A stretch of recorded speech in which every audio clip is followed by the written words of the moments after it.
आदाब नाजरीन, Saiyaara news TV में आपका खैर मकदम है। मैं आपका दोस्त सैयद अफरोज। आइए देखते हैं कुछ खबरें।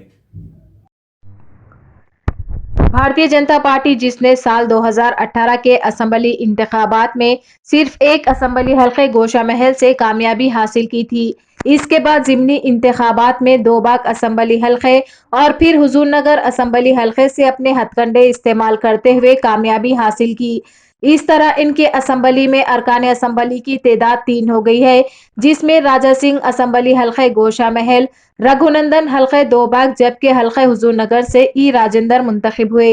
इन इंतखाबात की कामयाबी के बाद अब बीजेपी रियासती कायदीन तेलंगाना में इख्तिदार हासिल करने के लिए सियासी हरबे इख्तियार कर रहे हैं।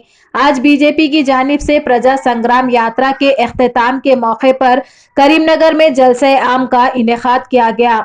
रियासती बीजेपी की जानिब से तेलुगु और इंग्लिश अखबार में जो इश्तेहार दिया गया है, इसमें चलो करीमनगर के बजाय करीनगर लिखा गया है। इस तरह बीजेपी कायदीन साबिक आसिफ जाही हुक्मरानों के दौरे हुकूमत में कायम करदा अजला बशमुल हैदराबाद का नाम तब्दील करना चाहती है। हैदराबाद का नाम भाग्यनगर, निजामाबाद का नाम इंदौर, करीमनगर का नाम करीनगर और वरंगल का नाम अरुकुलु, महबूबनगर का नाम पलामोरू रखने का मंसूबा रखती है। इनका मकसद तेलंगाना में जो कई बरसों से गंगा जमनी तहजीब है, इसको खत्म करना चाहती है। बीजेपी अंग्रेजों की तरह हिंदू और मुसलमानों के दरमियान फूट डालो और हुकूमत करो पॉलिसी इख्तियार कर रही है।